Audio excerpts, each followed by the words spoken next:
esse recital palestra que a gente está fazendo é um fechamento, na verdade, de uma disciplina que foi ministrada, né, por mim, que é Seminário de Música Brasileira para Piano.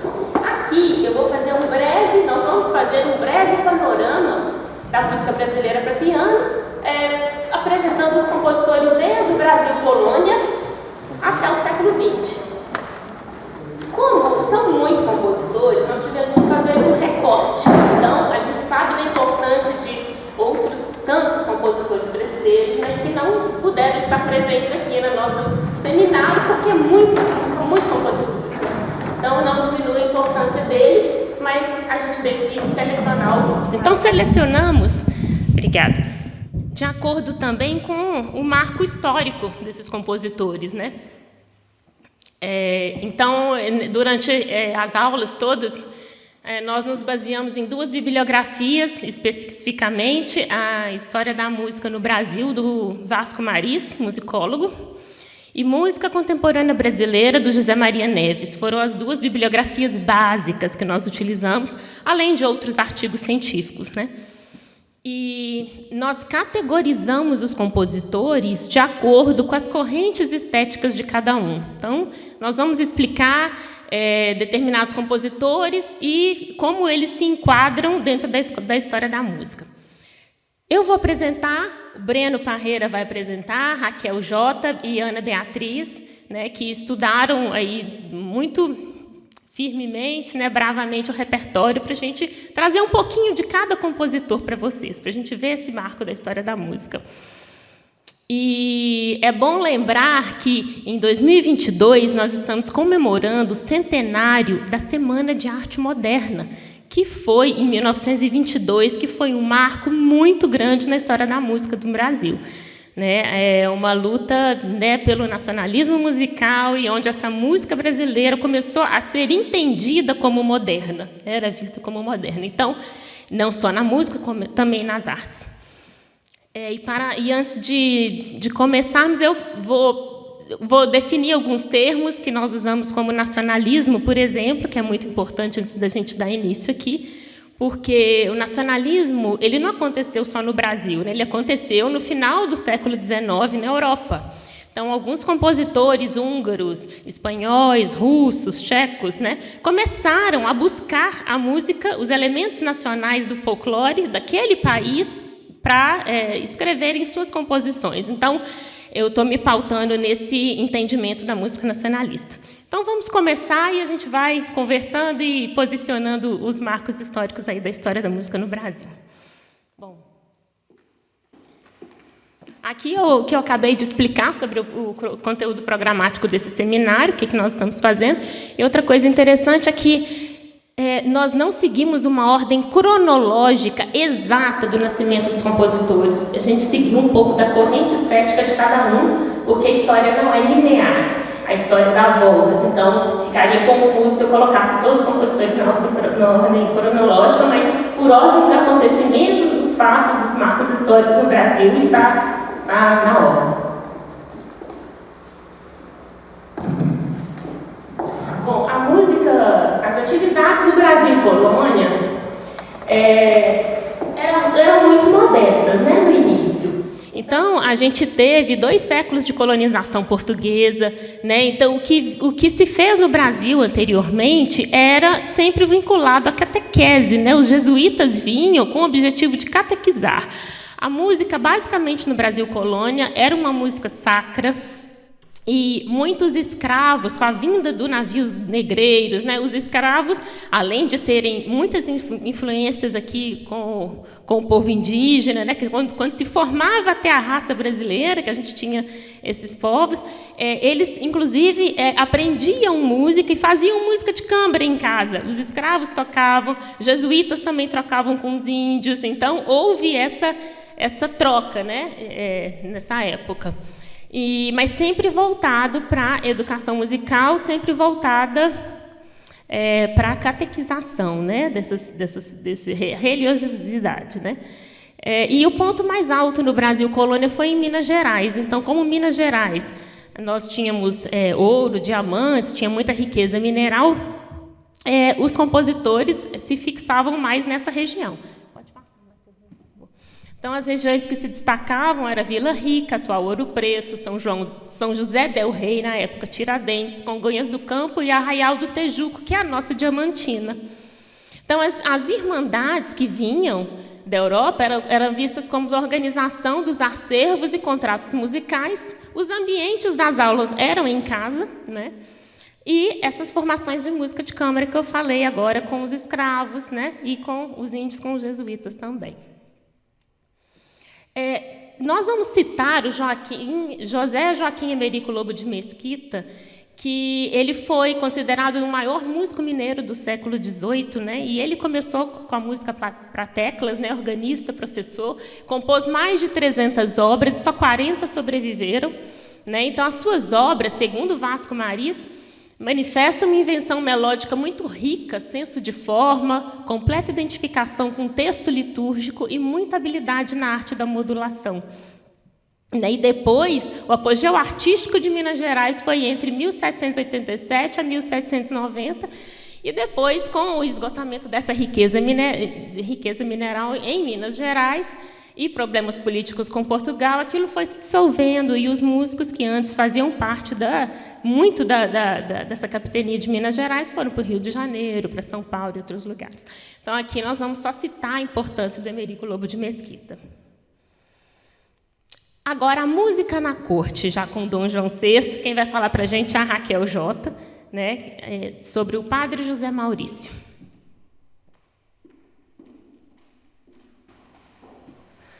Bom, agora eu vou falar do padre José Maurício Nunes Garcia. Ele foi um professor, pianista, compositor e grande improvisador também da época. Ele nasceu em 1767 e faleceu em 1830. Bom, ele primeiro teve uma importância muito grande na música no Brasil, porque ele foi um dos primeiros que, de fato, se dedicou para a educação musical aqui. Então, desde o começo da vida dele, ele dava aulas, ele ministrava aulas na sua casa mesmo. Ele começou com seus filhos e depois passou a diversos alunos, e ele ministrou aulas lá a vida dele inteira, completamente. Durante 3 anos, de 1808 a 1811, ele também foi responsável por dirigir todas as atividades musicais na corte, no Rio de Janeiro. Além disso, ele teve uma questão que é o Marcos Portugal, que foi um compositor e pianista também, que é de Portugal, mas ele vivia aqui no Brasil, também ele foi importante na época, e eles tinham uma espécie assim de rixa, eles eram meio que competidores um do outro ali, mas o que aconteceu foi que depois o Marcos Portugal ele passou a ministrar todas as atividades da corte que antes o padre José Maurício fazia, por inúmeras questões, mas uma delas que é válido citar era uma questão do preconceito que tinha, né? Porque o José Maurício era brasileiro e mulato, enquanto o Marcos Portugal ele era um português. Então, teve essa questão. Sobre a educação musical também, que foi muito importante para esse compositor, ele fez 2 obras. Era um compêndio de música. Esse compêndio contava com solfejos, contava com cantos e com acompanhamento de piano forte, e obras para piano também. E ele tinha um método para piano forte, que ele escreveu para os seus filhos e para os seus alunos. E esse método ele era composto de 2 sessões. A primeira sessão ela tinha 2 séries de 12 estudos para piano forte, então tinham 24 estudos. E a segunda sessão eram 6 fantasias. Dessas 6 fantasias, a gente vai tocar aqui 3 para vocês, a de número 1, número 2 e 5. E é interessante notar que a linguagem dele, composicional, era completamente sobre influência europeia. Então, vocês não vão notar muitas coisas nacionais, a brasilidade rítmica que a gente muitas vezes vê. Era uma linguagem completamente europeia. Então, agora, vocês vão ver, iniciando com a Ana, certo? Número 1.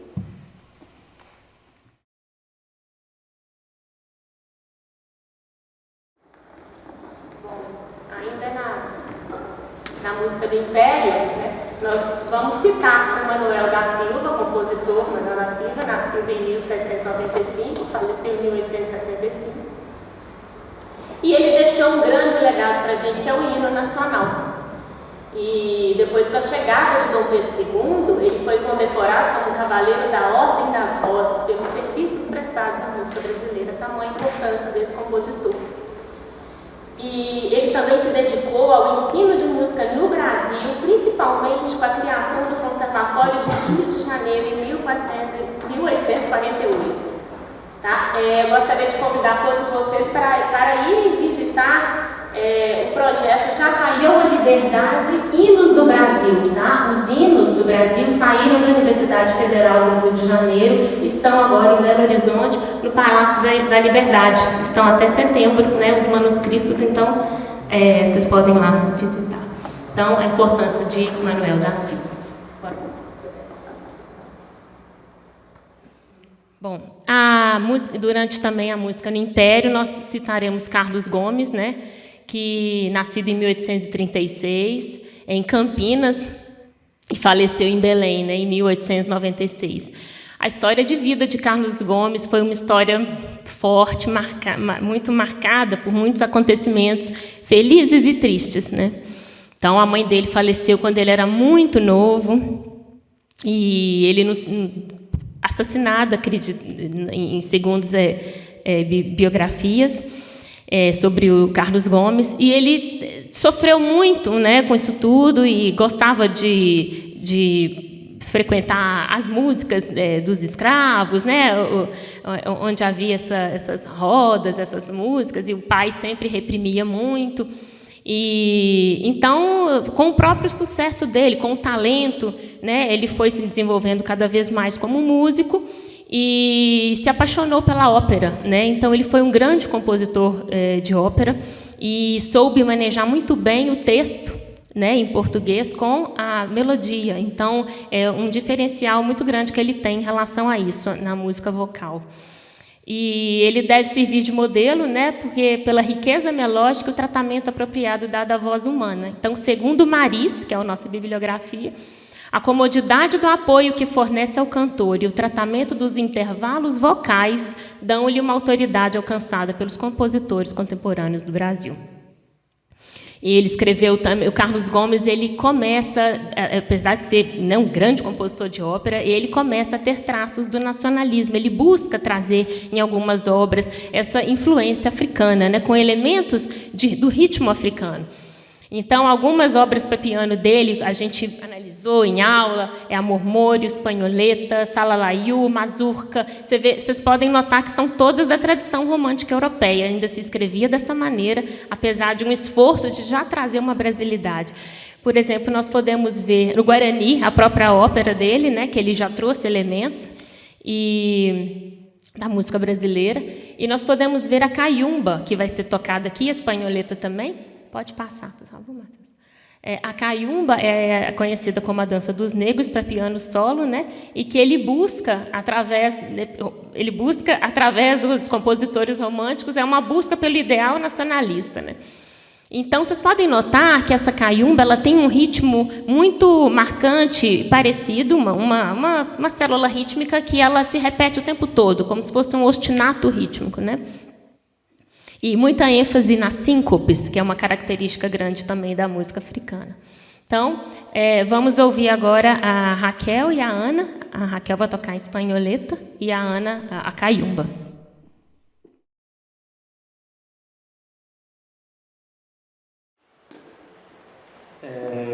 Bom, o próximo compositor que nós vamos apresentar aqui é o Leopoldo Miguez. Miguez nasceu no Rio de Janeiro, em Niterói, no ano de 1850, no século XIX, e faleceu em 1902, no início do século XX. Ele era filho de pais de descendências diferentes, seu pai era espanhol e sua mãe era brasileira. E logo aos seus 2 anos de idade, ele se mudou para a Europa, se mudou para a Espanha e depois para Portugal, onde ele passou toda a sua juventude, né, e seu período de formação também. Só aos 21 anos de idade que ele voltou para o Brasil. Nesse ponto é importante perceber que ele passou o seu período de formação todo na Europa. Então ele recebeu muitas influências de compositores europeus, né, naquela época romântica. Wagner, como está escrito aqui, na época a popularidade dele estava muito alta, então influenciou diretamente nas composições futuras do Leopoldo Miguez. Miguel também foi muito importante porque ele foi o primeiro diretor do Instituto Nacional de Música. Esse instituto, que antes da queda do Império em 1888 era chamado de Conservatório Imperial de Música, e logo após a queda do Império em 1888 se passou a se chamar Instituto Nacional de Música, no qual Miguel foi o primeiro diretor. E lá ele pôde colocar todas as suas ideias, né? Como diz ali no último tópico, a orientação de Miguel foi liberal, autorizando o ensino livre de todas as correntes estéticas, né? Então ele colocou essa ideia de um pouco mais livre, de ensinar um pouco de todas as estéticas, não ficar preso somente, né, no nacionalismo, né, aprender sobre todas as outras estéticas.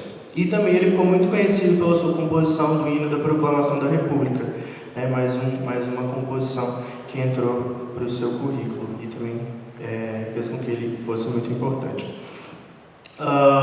Sobre as suas obras para piano, ele possuía obras mais elaboradas, né, como noturnos e valsas, e por essa nomenclatura a gente consegue perceber essa influência, né, da formação que ele teve, né, no início da sua vida, né. Noturnos e valsas, que geralmente são nomenclaturas mais europeias, né, do romantismo europeu, ele trouxe isso para a sua ideia composicional.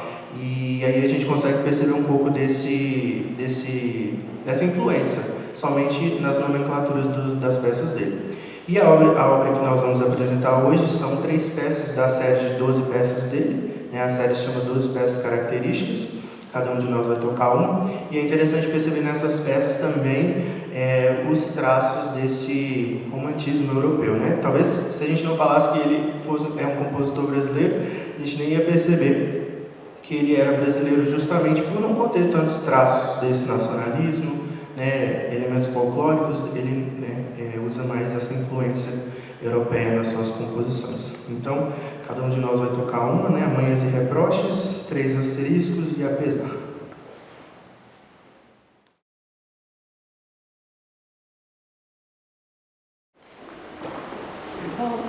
Continuando, indo na categoria Formação Europeia, a gente vai falar agora de Henrik Oswald, compositor nascido em 1852 e faleceu em 1931. Bom, o Henrik Oswald, ele também era filho de europeus, e ele passou somente a infância no Brasil, em São Paulo. Inclusive, nessa época em São Paulo, a atividade cultural principal que estava tendo era a ópera italiana. Mas, apesar de ter passado a infância, logo aos 16 anos ele foi para a Itália. E lá ele ficou muito tempo da vida dele, ele ficou lá até 51 anos, voltando para o Brasil só em 1903. Como ele passou a maior parte da vida dele lá na Itália, igual o Breno falou do Leopoldo Miguel, a formação dele também foi toda na Europa. E isso fica claro nas peças dele, que também tem uma linguagem completamente europeia e romântica, né? Que era na época. Então, a sua obra, inclusive, os títulos delas eram todos franceses, e ele teve também uma referência muito grande com Gabriel Fauré, que foi um grande compositor também, francês, de 1845. Uma citação interessante que Vasco Maris faz sobre ele, dentro do contexto nacionalista, faltavam em sua obra as características fundamentais do movimento, fazendo com que tanto a obra de Oswald como a de Miguel fossem subavaliadas, uma vez que eram representantes da cultura europeia dominadora, assumida por um país cuja emancipação musical teria que passar pela negação de seu passado e a adoção de uma linguagem musical própria, autorreferente e baseada no folclore. Ou seja, o Vasco Maris reforça a questão da linguagem europeia, apesar de ele ter sido um compositor também muito importante para a história da música no Brasil. As obras para piano dele vão ter noturnos, vão ter esquerdos, polcas, valsas, mazurcas, tarantelas, e como vocês veem pelo nome, igual Leopoldo Miguel, completamente europeu. O que eu vou tocar dele aqui para vocês chama a segunda peça do Opus 20, que é do álbum Folhas d'Alma, e chama Chansonete. Ô Miriam, posso fazer um adendo em relação ao Nicoso? Pode. Porque não demorar muito.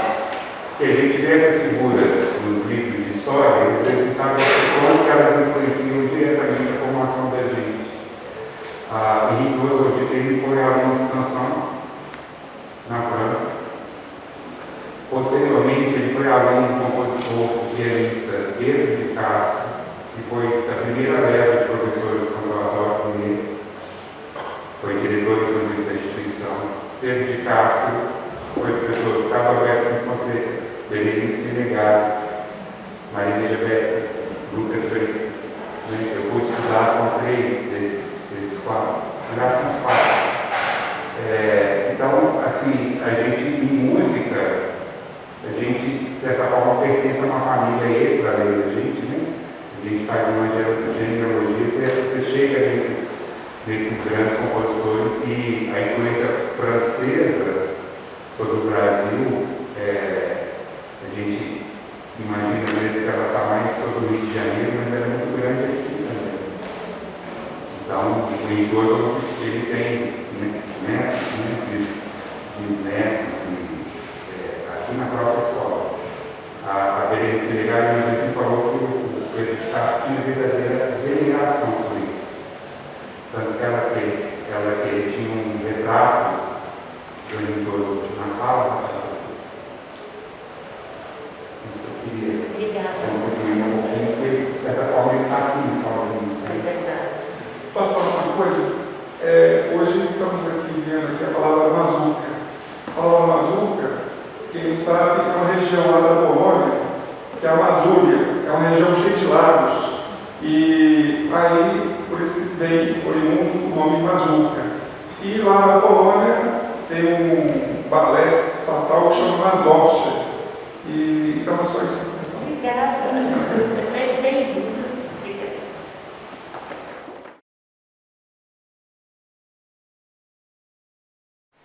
Agora eu gostaria de convidar o professor Mauro, ele é o nosso convidado de hoje, para falar do Cardoso de Menezes, nosso próximo compositor.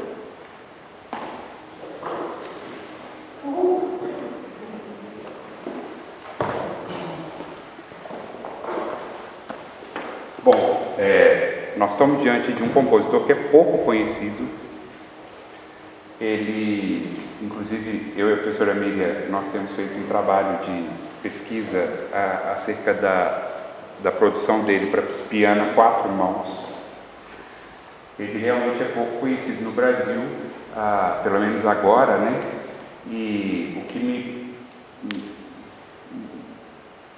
me inculca nesse sentido é talvez o fato dele ter direcionado a vida profissional dele não como músico, pelo menos não em primeiro plano, né? Ele é filho de um barão, nasceu em Taubaté e acabou se formando em Direito, Faculdade de Direito de São Paulo, e também foi funcionário público. Casou-se com uma portuguesa pianista, a gente pesquisou a vida dela um pouco também, Judite, nascida no Porto, e ele, paralelamente a essa atividade profissional dele, ele também exercia essa atuação como músico, né? A gente tem que pensar que nessa época, essa época de atuação dele, o conceito de música popular como a gente entende hoje não existia. Então era uma música para salão, né? Embora ele fosse nacionalista, não, embora ele fosse abolicionista, também não dá para poder identificar aspectos de possível brasilidade na obra dele, né? A gente vê pelos títulos ali a 4 mãos que a gente conseguiu resgatar até agora. É uma fantasia sobre Otelo, de Verdi, os Rouxinóis, os Canários, parecia que ele era um amante de pássaros, né? Ou ele, a esposa dele. A gente vai fazer a Gruta dos Pássaros, e tem também uma outra composição chamada Estrela Vésper. Ele convivia com intelectuais da época, como Olavo Bilac, Osório Duque Estrada, compositores como Chiquinha Gonzaga, Ernesto Nazaré. Tem até uma composição, né, chamada Ernesto Nazaré. A Chiquinha Gonzaga compôs para as filhas dele, ou para a filha dele.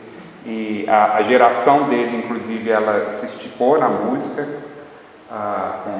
com descendentes ligados ao teatro, Existe uma descendente dele, Carolina Carlos de Menezes, também, que gravou muita música popular no século XX. E ele é uma pessoa, de certa forma, um pouco apagada, talvez ou esquecida, talvez por justamente não fazer parte desse time de músicos em primeiro plano, né? O que não impediu de ter sido, inclusive, reconhecido à época no livro Storia della Musica nel Brasile, do italiano Vincenzo Cernicchiaro, que exalta muito a produção dele, tanto em quantidade quanto em qualidade. Enfim, é uma música para salão. Eu falei para o Luciano hoje que é um Brasil alegre, né? E provavelmente ele fez essa pequena obra para 4 mãos para poder partilhar isso com a própria esposa, que era pianista também. Não se sabe quem ficava no piano 1 ou no piano 2. Eu escolhi o piano 1 porque a Miriam é mais bonita, então ela fica à mostra.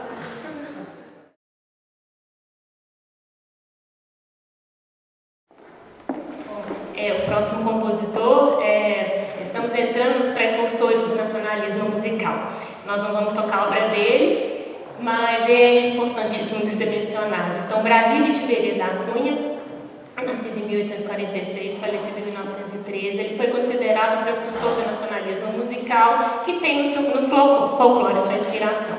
E marcou muito a obra dele chamada A Sertaneja, né?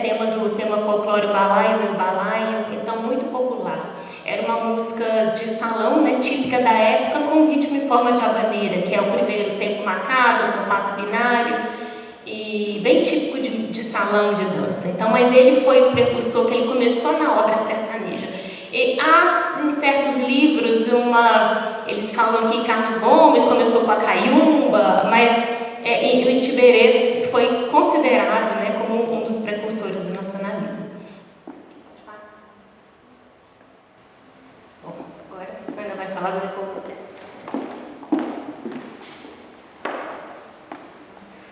O Alberto Nepomuceno foi também um dos precursores do nacionalismo. Ele nasceu em Fortaleza em 1864 e morreu no Rio de Janeiro em 1920. E ele foi precursor do nacionalismo especialmente com a sua obra, A Série Brasileira, em que ele dialoga com as práticas populares. E, em busca de uma oportunidade de estudos, ele se mudou para a Europa e estudou por lá durante 7 anos. E também se dedicou ao ensino, atuou como professor e diretor do Instituto Nacional de Música. E, além disso, ele foi um grande defensor da canção com texto em português. Ele compôs várias canções com texto em português e enfrentou a crítica dos que consideravam a nossa língua imprópria para a canção lírica. Ele também atuou como gestor cultural, organizando clubes de concertos, e como maestro da Associação de Concertos Populares. Ele apresentou no Rio de Janeiro, em primeiras audições brasileiras, obras de vários compositores contemporâneos europeus, e na Europa ele realizou vários concertos de música brasileira. E, além disso, para promover a valorização dos compositores nacionais, ele se responsabilizou pela publicação da obra de jovens talentos como Villa-Lobos e também pelo trabalho de recuperação de obras antigas, principalmente do padre José Maurício Nunes Garcia, que a gente falou no início. Ele compôs... pode passar, por favor. Ele era muito eclético, bebeu em várias fontes e compôs tanto obras que lembram Wagner e Brahms, com linguagem muito tradicional europeia, como também peças com ritmos nordestinos. E assim ele abriu o caminho para diversos compositores nacionalistas, revelando grande riqueza de material folclórico popular e também maneiras de utilizá-lo. As obras dele apresentam ainda a linguagem tradicional, romântica europeia, mas trazem traços do nacionalismo com o uso desse material folclórico popular. Para piano, a 2 mãos, ele compôs 23 obras e também algumas obras para piano apenas para a mão esquerda, porque uma das filhas dele não tinha uma parte do braço direito. Algumas das obras para piano dele são as 5 pequenas peças para crianças, Líricas número 1, Cândida, Nina Nana, Galhofeira, A Jangada, 4 peças líricas, Suíte Antiga, Folhas d'Alba, e agora o Breno vai tocar a peça Nina Nana, Opus 8, número 1.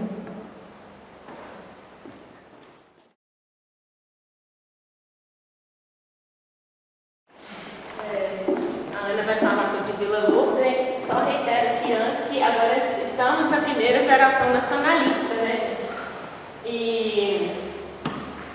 E aqui ela vai falar de Vila Lobos, mas eu só faço um parênteses que foi o que a gente disse anteriormente, que o nacionalismo, na verdade, começou desde o final do século XIX em outros países, né, da Europa, e o elemento da busca pelo folclore, pelo nacional, sendo citado diretamente nas composições, direta ou indiretamente, era o que se buscava na época. A gente não pode esquecer do Mário de Andrade, né, que foi um dos responsáveis pelo movimento modernista e que foi um intelectual, ele movia as massas, né, movia os compositores em busca desse ideal, de trazer a música do nosso país, né, de trazer os elementos, de escrever uma música nossa, né, de mudar um pouco, virar um pouco a página da ópera italiana, da tradição romântica europeia e trazer um pouco de elemento nacionalista na música. Então ele teve diversas fases com compositores da tese nacional, que era a busca pelo folclore, as viagens, ir até os locais para colher aqueles elementos e os compositores citarem de maneira, vamos supor, integral, vamos supor, o folclore daquela região.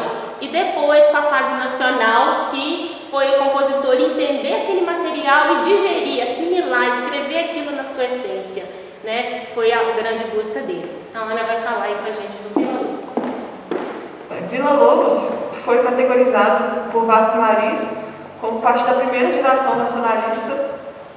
Ele nasceu no Rio de Janeiro em 1887 e ainda menino iniciou sua vida musical.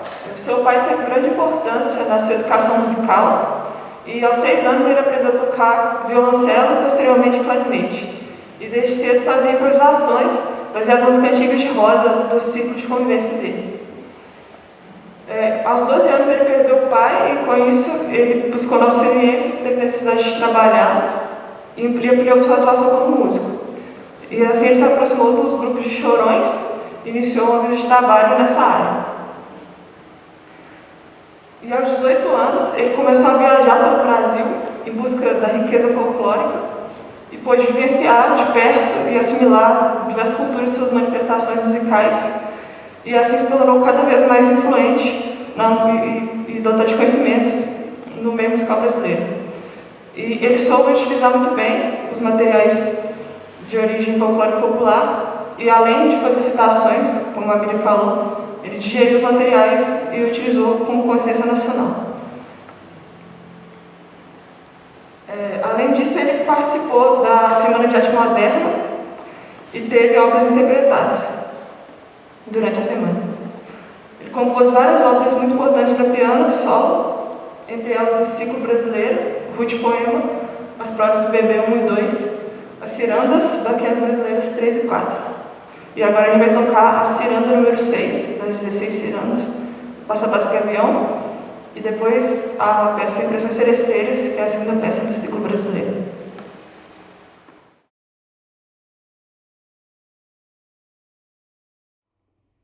Bom, o próximo compositor, classificado por Vasco Mariz como segunda geração nacionalista, ele nasceu em 1897, só 10 anos depois de Vila Lobos, né? Faleceu em 1948. Foi um compositor carioca e viveu pouco tempo no auge do seu sucesso, da sua carreira. Ele faleceu aos 51 anos de idade.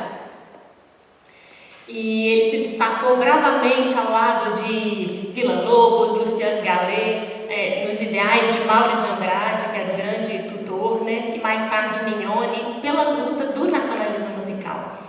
E nas histórias dele conta que ele estava destinado para fazer medicina.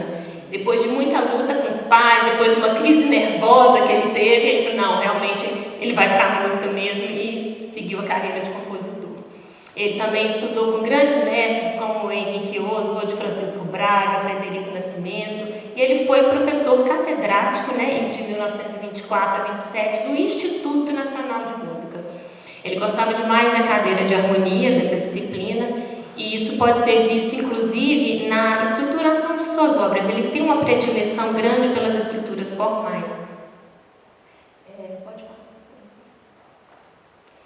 É uma citação do Maris mesmo, diz que ele produziu obra de grande importância no cenário musical brasileiro, tanto pela riqueza e fluência de inspiração, quanto pela sólida estruturação formal. E a produção de Lourenço Fernandes pode ser dividida em 3 fases. A primeira, inicialmente até 1922, onde ele tinha uma escrita sem brasilidade, né? Harmonia complicada, teve muita influência do impressionismo francês. A segunda fase, de 1922 a 38, que ele faz o uso sistemático do folclore, né? Mas nunca de maneira citada, que é aquela música folclore citada. Ele digeria e trabalhava os temas na sua essência. Exemplo disso são obras como a Valsa Suburbana, Séries Brasileiras para Piano Solo. E de 38 a 42, ele reagiu contra essa preocupação desse brasileirismo, assim, de ter que ter canção folclórica ali, né?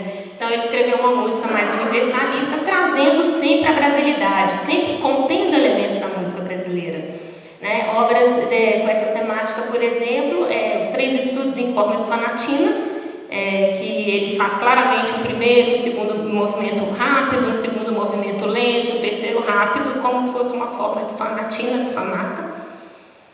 E a sonata breve dele também, que se caracteriza mais dessa maturidade de escrita. Ele trabalha politonalidade, polirritmia, né? E traz também a questão da brasilidade na música. Eu vou tocar para vocês o terceiro estudo dos 3 estudos em forma de sonatina do Lourenço Fernandes.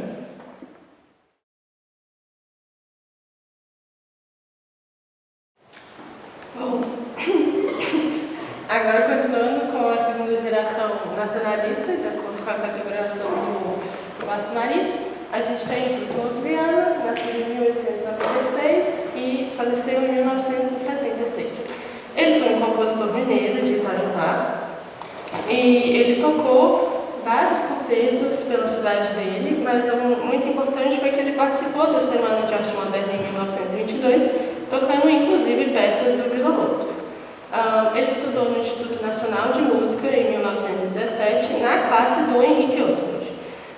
O interessante dele é que ele também viajou para a Europa com o intuito de estudar, né, a música, só que ele foi lá para se aperfeiçoar como pianista e não como compositor. Então, na música dele, a gente já vê mais traços da brasilidade, diferente dos compositores que a gente citou anteriormente, como Henrique Oswald, Leopoldo Miguel e muitos outros. Ele também foi professor no Conservatório Mineiro, em Belo Horizonte, em 1929, só que depois de 1930 a 1940 ele passou a lecionar no Conservatório Dramático e Musical de São Paulo. A gente consegue perceber nas peças dele um certo virtuosismo, né, característica de virtuosismo, e também uma influência de compositores franceses modernos. O Vasco Maris, inclusive, fala que o brasileirismo lhe sai espontâneo, se bem de quando em vez, enquadrado em harmonia europeia. Obras importantes dele para o piano, a gente tem as miniaturas, Danças dos Negros, Corta-Jacas, Valsos, Toadas e Prelúdios. Eu vou tocar dele, faz parte das miniaturas, eu vou tocar a número 5, que é a Dança Caipira.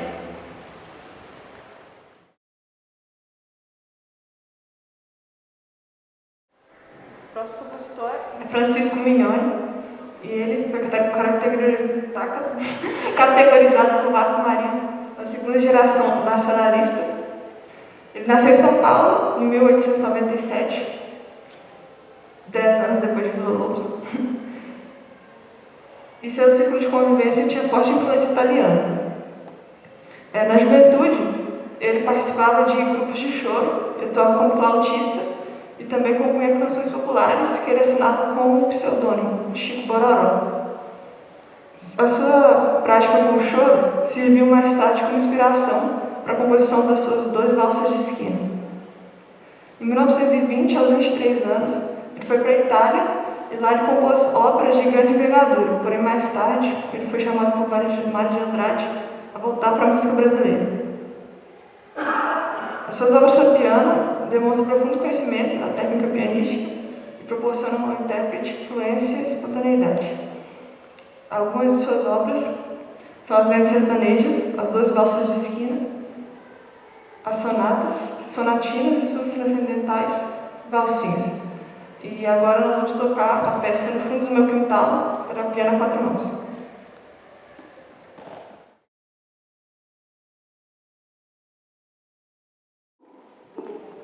Próximo compositor, classificado como terceira geração nacionalista, nasceu em 1907, faleceu em 1993, compositor paulista também, filho de italiano, assim como o Mignone.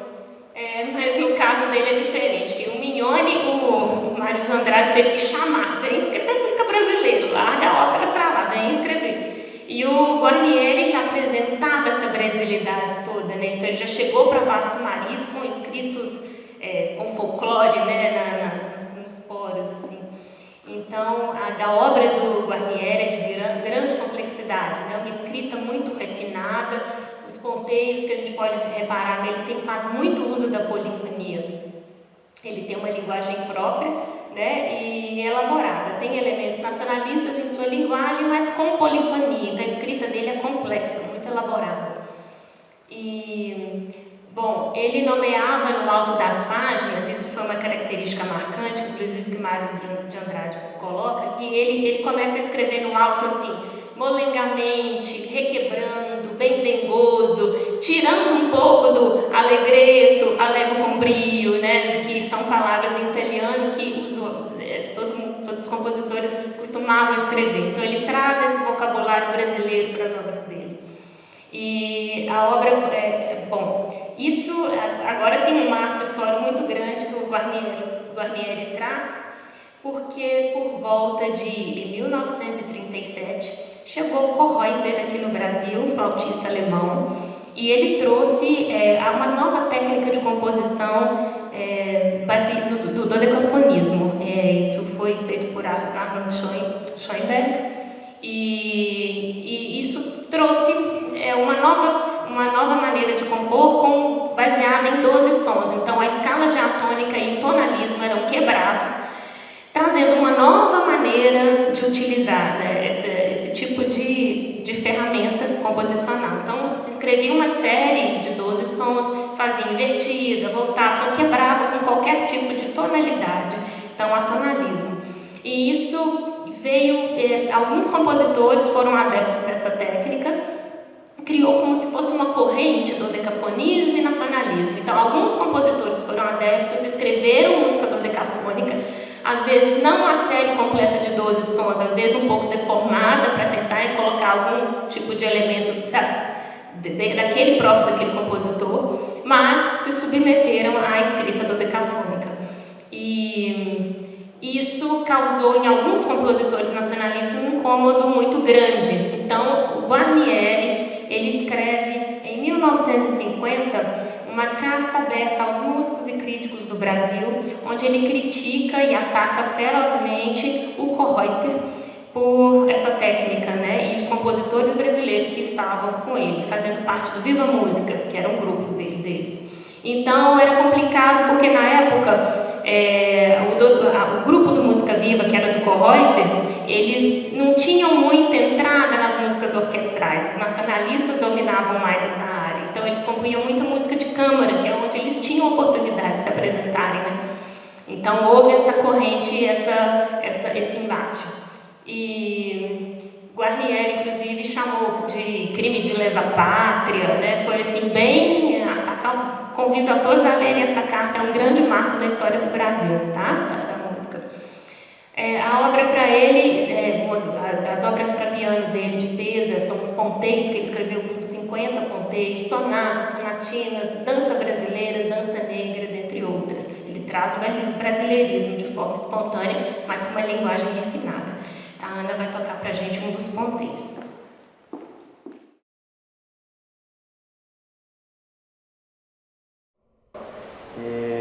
Cláudio Santoro, que nasceu no estado do Amazonas no ano de 1919, faleceu em 1989. Ele inicialmente estudou violino e também foi o instrumento em que ele fez sua primeira composição. O Vasco de Maris categoriza o Cláudio Santoro como parte de uma geração independente. Por que ele categoriza ele como essa geração? O Santoro ele fazia parte de uma geração que não se fixava em nenhum tipo de linguagem que o Vasco Maris utilizava para categorizar os compositores. O Santoro ele fez parte dessa geração que adotou, né, no seu método de composição, linguagens em que não era tão comum, né? Harmonias ásperas, polifonias. Então fez com que o Vasco de Maris colocasse ele nessa geração independente, né? Ele não se prendia a elementos folclóricos, ele utilizava outros elementos. O Cláudio Santoro também ele foi representante do decafonismo brasileiro, assim como a professora falou, né? A Kohreuter veio para o Brasil ensinar um pouco da sua técnica de composição, e o Cláudio Santoro foi aluno do Kohreuter, né? E assim ele teve uma outra fase composicional, né? Ele iniciou no nacionalismo, depois migrou, né? Quando ele aprendeu um pouco mais sobre essa técnica, começou a escrever peças dodecafônicas.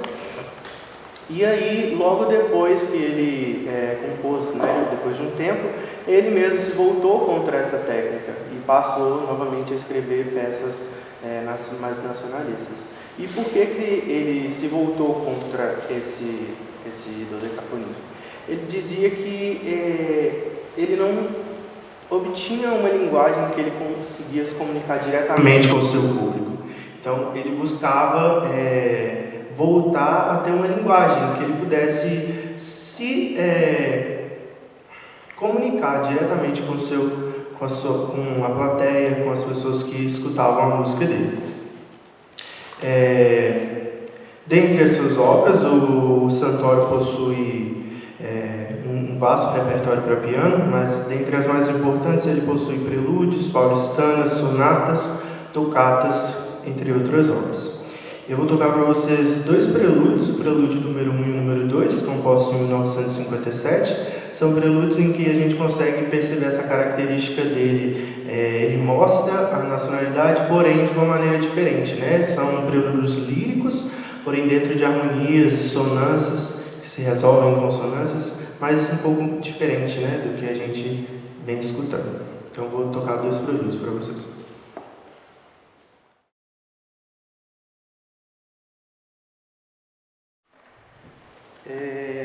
Agora falando rapidamente de Guerra Peixe. Guerra Peixe também foi um compositor nascido em Petrópolis, no Rio de Janeiro, categorizado pelo Vasco Maris como geração pós-nacionalista.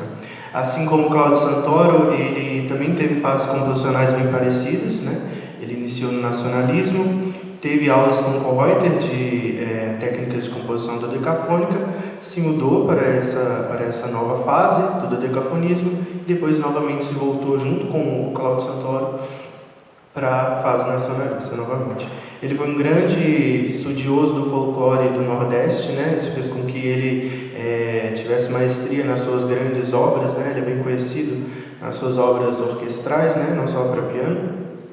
E isso fez com que ele tivesse uma linguagem singular do próprio compositor mesmo. Dentre as suas obras para piano, ele possui prelúdios, suítes, bagatelas, miniaturas, sonatinas, entre outras peças. Agora nós vamos apresentar a segunda geração independente, compositor Almeida Prado. Nasceu em Santos em 1943, faleceu em São Paulo em 2010.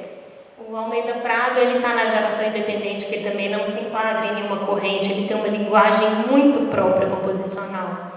E ele era um homem extremamente religioso, um genial para escrever, e ele se baseou muito em elementos extras musicais, principalmente na natureza. Então escreveu Ilhas, escreveu as Cartas Celestes baseadas no céu do Brasil, e Rios, né, 16 poesilúdios, Então, ele foi um compositor, Momentos de Almeida Prado, que utilizou esses elementos, né, da natureza, essas ideias que ele tinha composicionais. E ele também deixou uma obra didática muito importante, que é a cartilha rítmica, onde, como a gente teve anteriormente uma quebra de padrão de tonalidade, o Almeida Prado chega para a gente com uma quebra dos padrões rítmicos. Então, vocês vão notar muitas vezes divisão 3-3-2-2, uma quebra, polirritmia, muito característico dele. E nessa cartilha rítmica que ele escreve, tem aqui vários exemplares aqui na biblioteca do FMG, vale a pena conferir. Ele faz um passo a passo, ensinando o aluno, o pianista, a dominar determinado tipo de ritmo. Então, nós estamos praticamente chegando ao final do nosso recital didático. Eu vou tocar para vocês agora alguns extratos, né? Porque a obra Carta Celeste número 2 é uma obra muito extensa, então eu peguei só alguns movimentos, que é a Constelação 2, o Mercúrio, que é o planeta mais próximo do Sol, então vocês vão notar um som estridente, muito registro de uso dos registros do piano, né? Bem na ponta de cada instrumento, e Mercúrio. Depois eu vou tocar a Pequena Nuvem de Magalhães, que é uma constelação estrelar, e o Cometa, para fechar.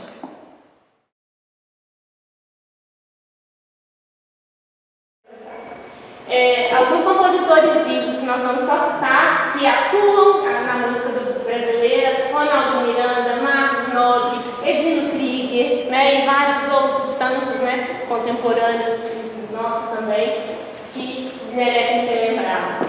E nosso muito obrigado. Pode passar. Aqui são as referências bibliográficas que nós trabalhamos. Pode passar. Isso. Obrigada, gente. Obrigada, professor Mauro, Ana, Raquel, Breno. Parabéns pelo trabalho, pela boa vontade, pela seriedade, né? Foi com muito prazer que eu ministrei essa disciplina para vocês. E agradeço ao professor Mário Chantal ter vindo. A gente ensaiou, fizemos esse ensaio, pegamos e pudemos apresentar. Obrigada, professor.